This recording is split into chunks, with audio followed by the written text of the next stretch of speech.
Hail Lycon, and long live the High Magus of Northampton.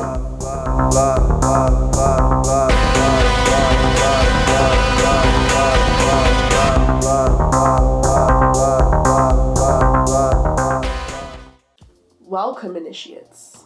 You are now being inducted into the revolutionary mystery school of magic, madness, and culture-shifting mayhem. If you've ever wondered why my YouTube channel is chock full of big communist orb energy, well then you're about to find out just how much the teachings, writings, and philosophy of Alan Moore influenced my young, impressionable brain. Yes, that's right. Alan Moore is in fact responsible for my scrying crystal collection, my absolute obsession with all things witchy and occult, my frequent and casual forays into the realm of psychedelia, and also my affinity for smashy, anti-fashy, anarchist politics. Yeah, I definitely don't regret not buying textbooks in uni, and this isn't even all of it.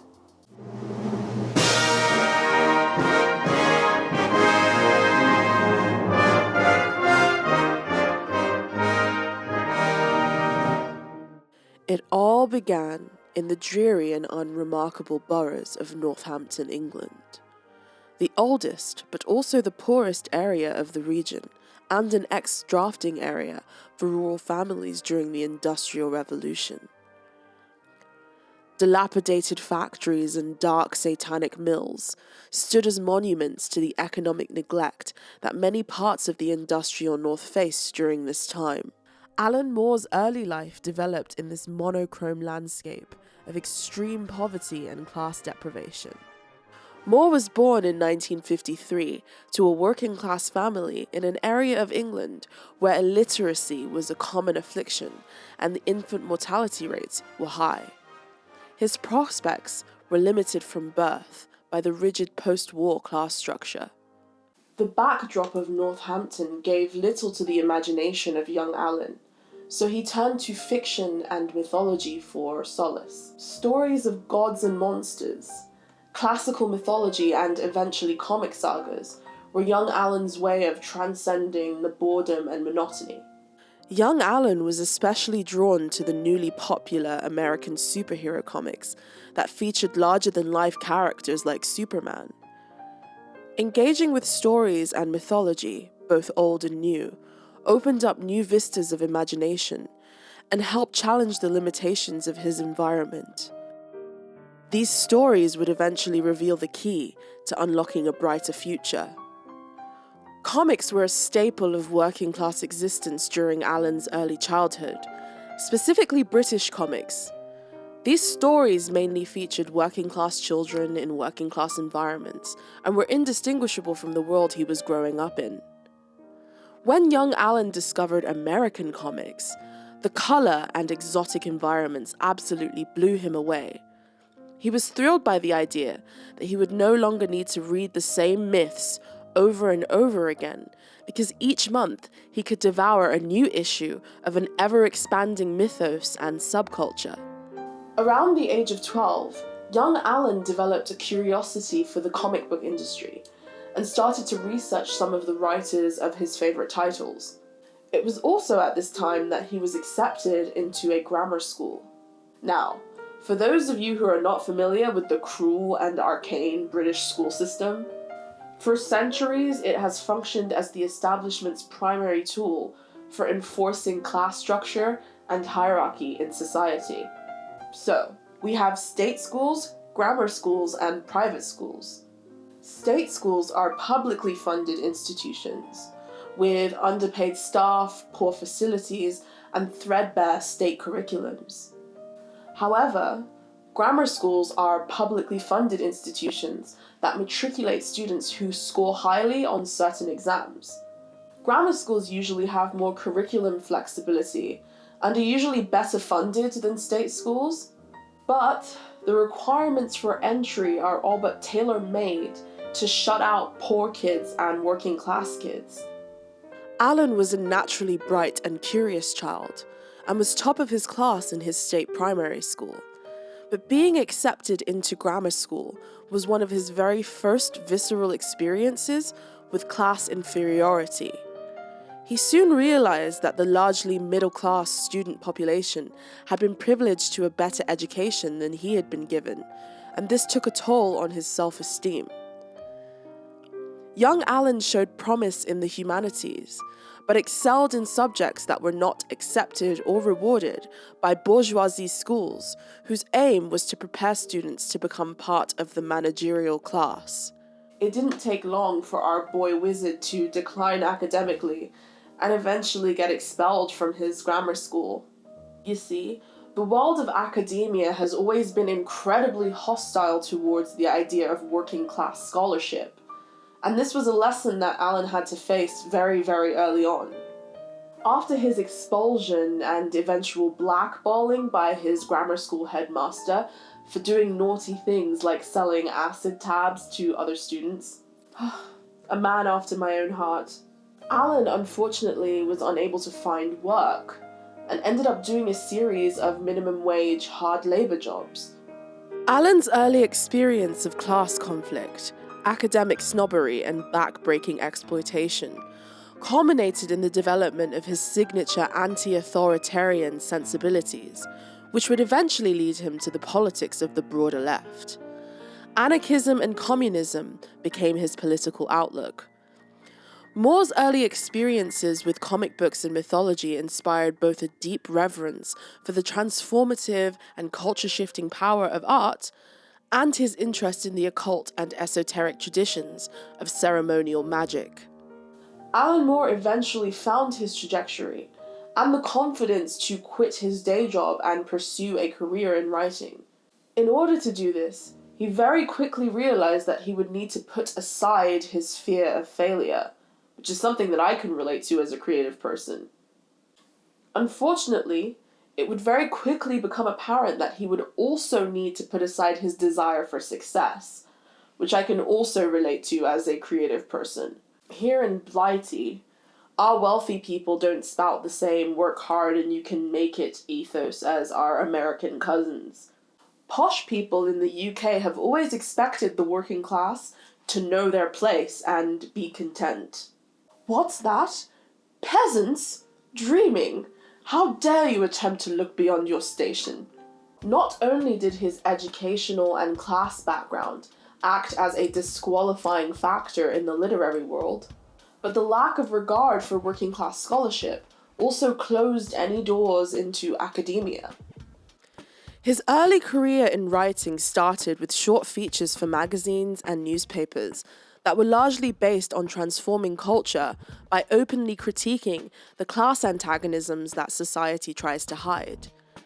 This eventually got the notice of more influential comic publishers, which translated into writing long-running and award-winning series. He eventually received attention from DC Comics in America and began work on the long-running Swamp Thing graphic novel series. Because comics were for the working class, Alan saw this medium as an opportunity to bypass the snobbery of the literary world and truly bring the transformative power of art into the industry. Swamp Thing's success under Alan Moore opened doors to create further content for DC Comics. After a tumultuous period of hand-wringing and negotiation, Moore was then eventually able to write Watchmen in the 1980s. Watchmen's publicity and success cemented Alan Moore as a leading voice in the industry. Comic book authorities assured comic book snobs that Alan Moore's literary sensibilities were responsible for distinguishing the vulgar and particular comic book from the artistic and elevated graphic novel. Watchmen really put the graphic novel on the cultural radar and lended it a sense of credibility.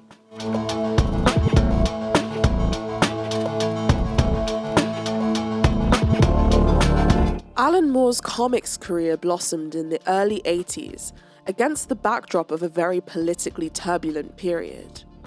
Most of the liberal world was watching in horror at the brazen audacity of right-wing authoritarians like Thatcher and Reagan as they shamelessly destroyed edifices that the working class spent a century fighting for, At the same time, there was a resurgence of fascism starting to gain traction on the streets of Britain, with the rise of the National Front, and things were beginning to look pretty fucking bleak. He decided that if he wanted to write stories that reflected the grim zeitgeist of this period, he would need to do it by making a story based within a speculated future. He drew inspiration from dystopian fiction like Orwell's 1984, and other dystopian authors like Huxley and Ballard. Allen used the conventions of the dystopian genre because he understood that this tradition uses futuristic settings and speculative tactics as a potent tool to comment on the present circumstances of a culture and its politics. But most importantly, he used the language of the medium that millions of people shared with him.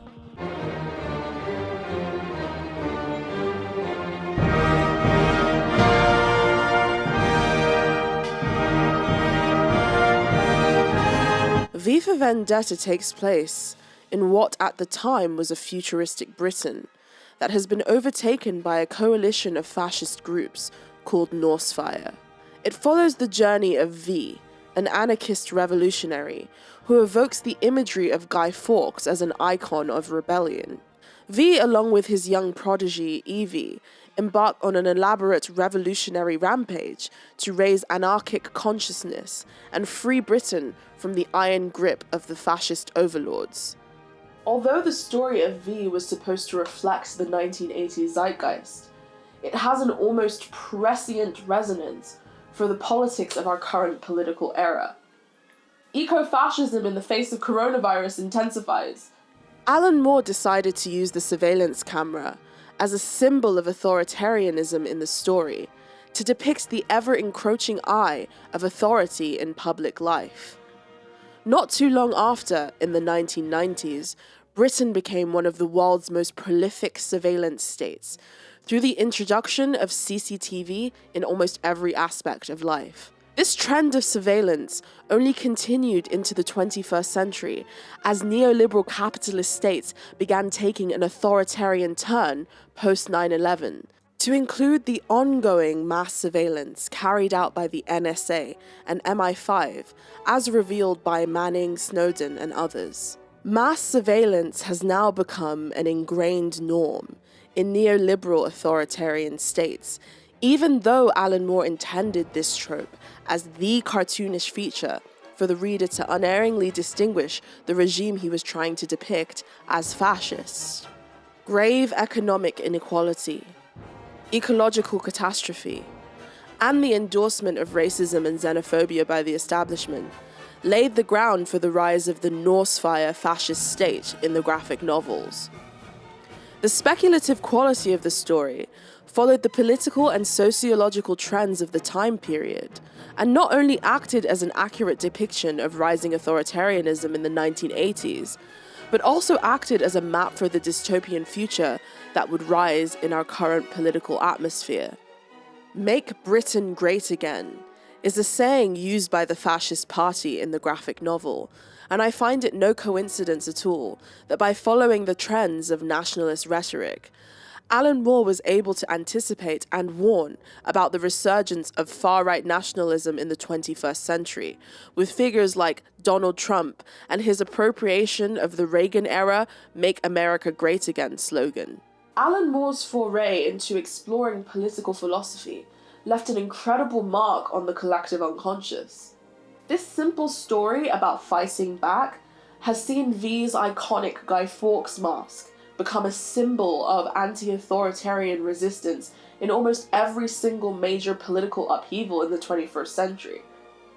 From Occupy Wall Street to the Arab Spring, Allen conjured images of insurrection and cast a spell that stirred the minds of millions. It made people question the divine right of neoliberalism and its inevitable authoritarian conga line towards fascism. V for Vendetta showcased anarchism as a political ideology and rescued it from its cultural synonymy with chaos and disorder. Unlike the bastardized depiction in the Hollywood adaptation, V is an anarchist revolutionary, and his praxis and philosophy are rooted in the political anarchist tradition. You gotta buy a gun to be a man! You gotta buy a gun to be a man! You gotta buy a gun to be a man! You gotta buy a gun to be a man! Anarchism can be summed up as the belief that all forms of oppression are rooted in the proliferation of unjust hierarchies. Capitalism is a form of unjust hierarchy, and so is the authoritarian state depicted in V for Vendetta. Anarchists believe in the flattening of hierarchies as much as possible, and the removing of unjust ones in order to create a fairer society. Her name is Anarchy, and she has taught me more than you ever did. She has taught me that justice is meaningless without freedom. She is honest. She makes no promises and breaks none, unlike you, Jezebel. Goodbye, dear lady. I would be saddened by our parting even now, save that you are no longer the woman that I once loved. Not only did V for Vendetta bring anarchy out of the political wasteland and into public consciousness once again, it also predicted the current political trajectory that we're on by following the right-wing's logic to its natural conclusion. During the Thatcher and Reagan era, neoliberalism disarmed the political left.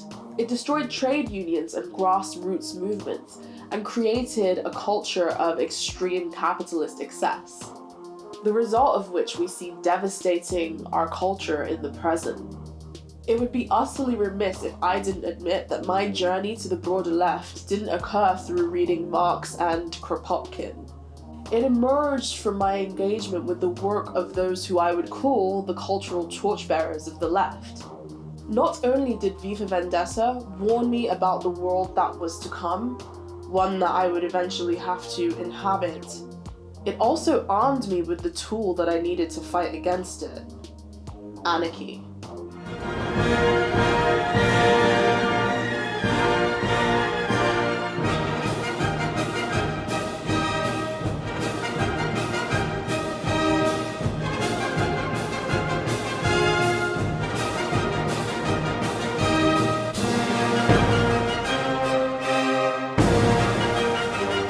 Watchmen used the cliches of the superhero format to discuss notions of power and responsibility in this increasingly complex world.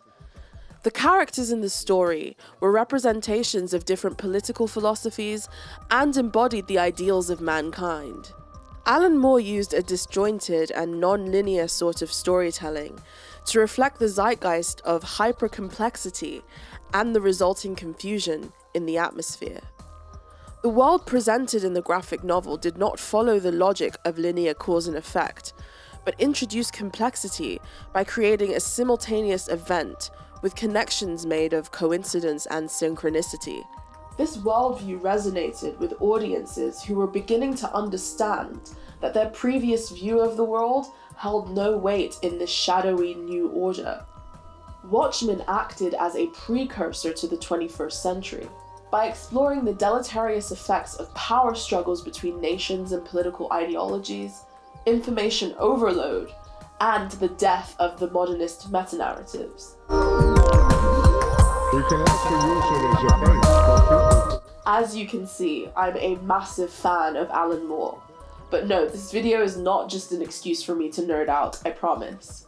Not only has the work of Alan Moore shifted the zeitgeist and created a roadmap for the 21st century, it also shifted my internal paradigm and put me on the strange path that I'm on today. From Hell, Alan Moore's Jack the Ripper saga, taught me about the debauchery and sociopathic tendencies of the ruling class, and it also opened my eyes to the power of manufactured historical events. In the story, the Whitechapel murders are actually part of an elaborate occult ritual, and the terror they cause fused with the intent of the killer to bring about a mass hysteria that radiated through time and space, creating the world of the 24-hour horror news cycle that we experience today. The Jack the Ripper Whitechapel murders happened at a time in human history when the media and news sensationalism were in their infancy and still unable to capture a vice grip on human consciousness through fear and control. In the story, Alan Moore theorizes that the terror and hysteria around the Jack the Ripper case gave the British press the power it needed to eventually become the world-dominating wing of media it is today. The story may indeed be fictionalized, but the profitability of the news media sensationalist ethos was born in those grisly events, and it clutches us still. And that is a mind-bogglingly disturbing thought, especially if you read this comic book on acid. Promethea also acted as my initiation into the mysteries of the occult. Alan Moore created the series to arm young artists and weirdos like me with the arcane knowledge that would assist us in our endeavors to paradigm shift the culture towards better ends. The story follows Sophie Bangs, a young college student who becomes obsessed with the fictional historical figure called Promethea that she is researching for her thesis. She is eventually possessed by the spirit of Promethea and goes on a fool's journey into the mysteries of the human psyche and the esoteric foundations of reality. The most profound aspect of the series is that as the protagonist learns about the occult, so does the reader. Promethea is responsible for introducing me to such galaxy-brained bollocks like the mysteries of the tarot, Kabbalah, Hermeticism, and Gnosticism, and my favorite magical discipline, sex magic. Yes, that's right. Us magicians are known to get a little naughty in the magical circle. The most important thing I learned from reading Promethea is Alan Moore's magical philosophy as relates to political and cultural change. In Alan Moore's worldview and philosophy, the artist is magician, and every single work of art is an act of magical intent that has the potential to transform the world. As above, so below. It's time to get spooky.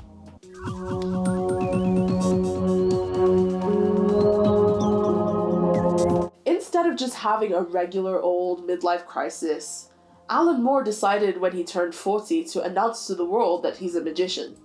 Not the kind of magician that pulls rabbits out of hats, but the occult, ceremonial kind of magician. Despite concern from friends and family about his mental state, and the fear of loss of credibility within both the media and the literary community, Alan saw his new magical identity as the next logical step in his career as a writer.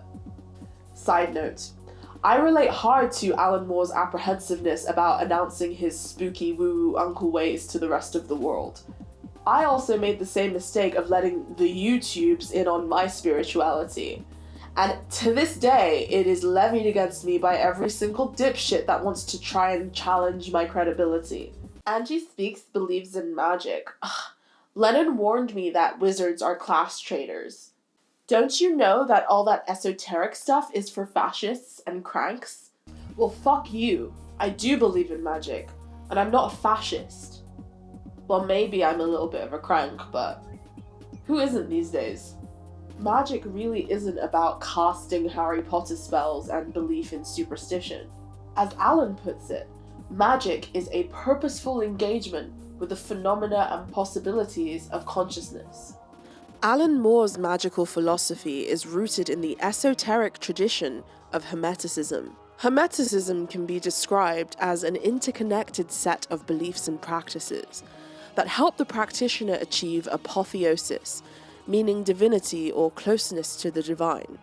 It postulates that reality is broken up into the dimensions of the material, meaning matter, space, time forces, but the mind cannot perceive these phenomena directly, so our brains construct a mental model for us to interact with reality. This mental model is the immaterial component of reality.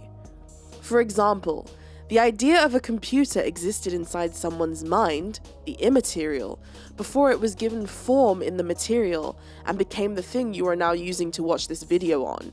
The domains of art, language, and symbols. These are the keys that unlock the divide between the material and the immaterial.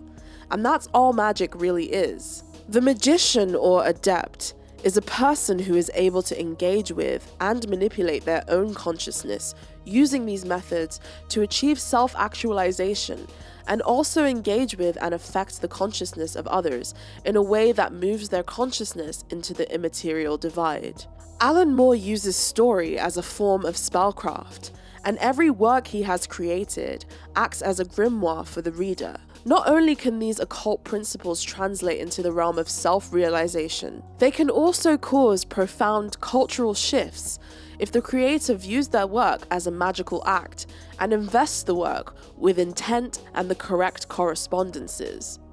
Language, art, and symbols can be used to create illusions, but they can also be used to dispel them. Alan Moore's anarchist ethos is perfectly woven into his narratives, and each addition to culture inspires the reader to challenge the grand authoritarian illusions that govern our reality. From capitalism to the state, to mass media and surveillance culture, Alan Moore uses his magical skill set to plant the seeds of anarchy in his readers' minds. I'm living proof that these seeds can blossom and inspire others to change their lives and political outlooks.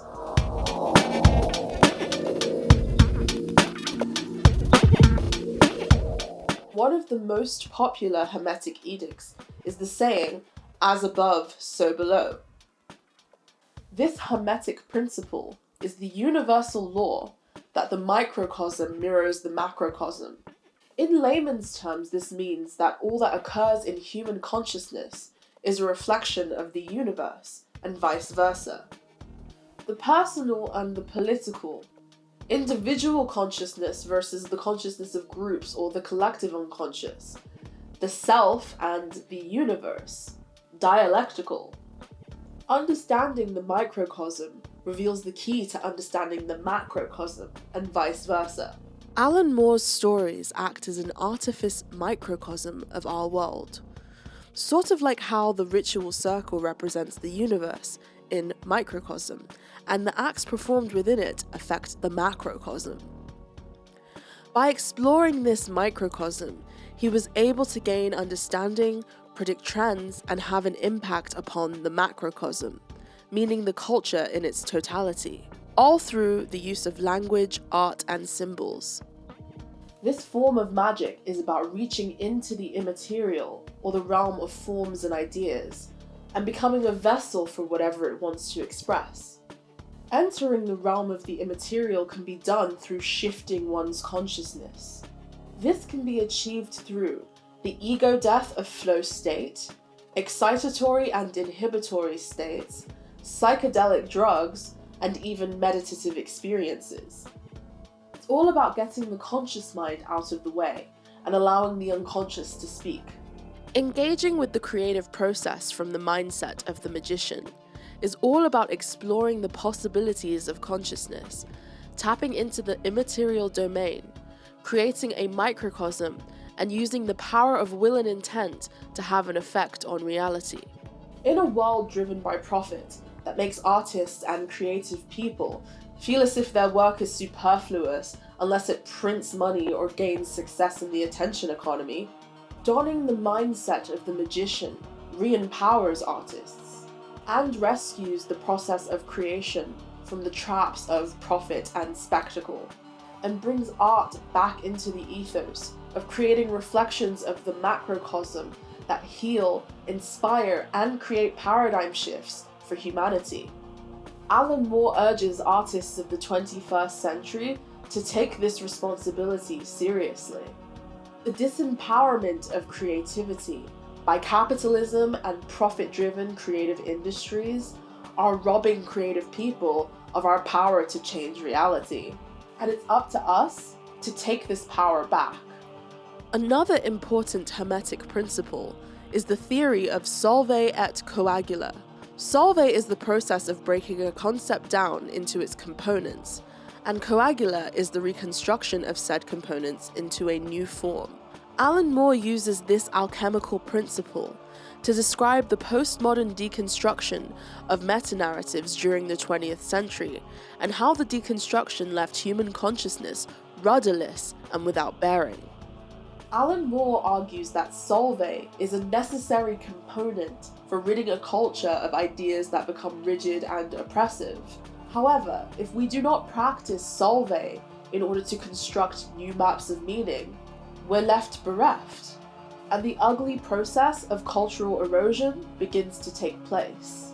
This cultural erosion then leaves us vulnerable to our basic fears and instincts.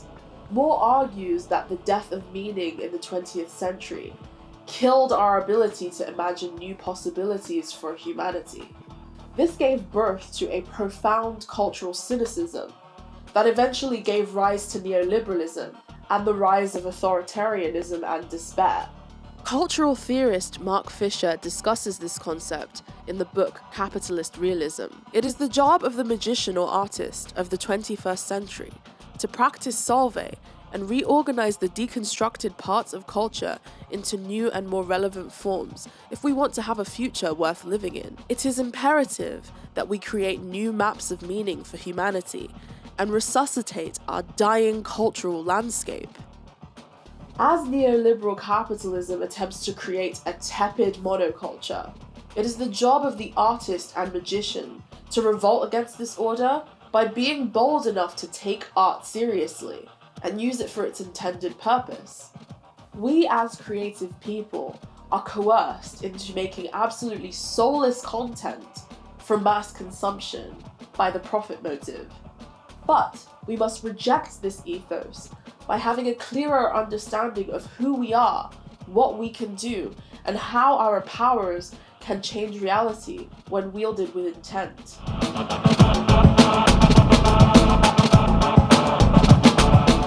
Alan Moore has been depicted for decades as a grumpy misanthrope with a sharp tongue and a hair-trigger temper. When film studios started to purchase the rights to his titles and create adaptations of his work, Alan was not at all impressed or excited about the prospect. Alan Moore has been known to distance himself from Hollywood adaptations of his work because of how badly they disfigure the revolutionary ethos and paradigm-shifting potential of his writing. The Zack Snyder adaptation of Watchmen virtually glorified authoritarianism, despite Alan Moore's clear anarchist leanings.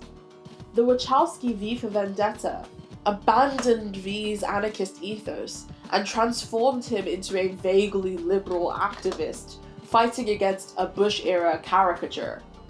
And unfortunately, many of the other adaptations of Alan Moore's work have been poorly funded, written, and directed. In the 1980s and the following decade, Alan Moore amassed enough publicity to become something like a darling in the comics and literary world, but he rejected fame and retreated to the relative obscurity of life in his hometown of Northampton, where he remains to this day. As an anarchist, Alan Moore believes that capitalism erodes culture and creates a constant spectacle for human consciousness to inhabit, while also limiting the transformative potential of language, art, and symbols. Art is capable of predicting what is to come. It is also capable of arming us with concepts that dispel harmful cultural illusions, and it inspires us to imagine new futures. Capitalism has a dangerous knack for co-opting subversive ideas. It is a demon of mimicry and deception. The current landscape of our culture in the 21st century does feel like the end of the world. Like all the future potential for humanity has been sucked into a void of meaningless signifiers and consumption. But the most important lesson my woo-woo uncle Alan Moore taught me is that when you fuck around with the power of magic and subversive ideas, you never know just what you'll unleash. I invoke the mandrill. Arise, demon of chaos, and bring us to a fluorescent utopia. In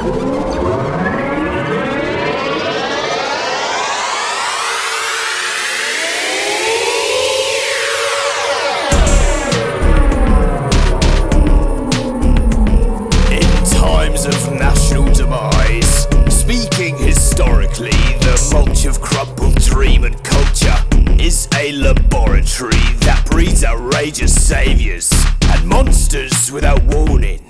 Cromwell, Hitler, Joseph Stalin, Jeremy Corbyn, emerging from a broken world to find a hole they can fill. Cometh the moment, cometh the mandrill. This green and gore emporium is not how life was meant to be, with franchises and fads reheated from a previous century and nothing new, a neutered future on the retro record deck that's stuck and endlessly repeating. In a firebomb discotheque, your TV's in a coma and you can't get it to wake up. What you need is a dictatorial baboon in makeup.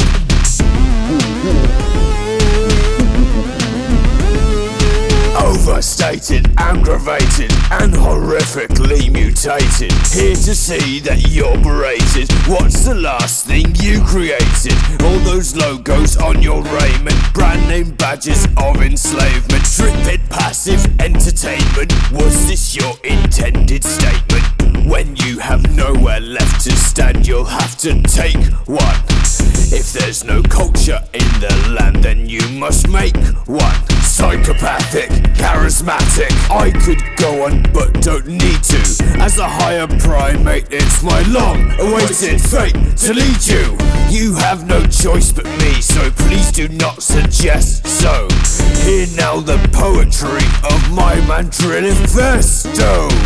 The light of burning corporations will paint the sky in grenadine. There'll be billions of banners and Art Nouveau butterfly bombers like this world has never seen before. We'll march on ugliness and stupidity. We'll make loveliness compulsory, and the roar of our orchestra engines will soar evermore in a glorious annihilating symphony. For the tyranny of beauty is our God-given duty. Every child at birth is to be issued with a ukulele, given their own flag and granted absolute and utter sovereignty. And so long as it's coloured in nicely and has an old woman on, make their own currency, and we'll turn every urban address into a dripping Russo wilderness, and we'll keep advancing until there's nobody not dancing. We'll put politics in the pillory, but the art back in artillery. We can weaponize wonder, and our voice shall be as thunder. From times of national demise arise new apes like me with inner leopard scaring eyes. Manifest destiny, I'll lead you to a fluorescent utopia if you let me. Love me, worship me, obey me, but never pet me. If we can't build a future, then we'll be in human landfill. So, cometh the moment, cometh the mandrill, cometh the moment, cometh the mandrill, cometh the moment, cometh the mandrill, cometh the moment, cometh the mandrill, cometh the moment, cometh the mandrill, cometh the moment, cometh the mandrill, cometh the moment, cometh the mandrill.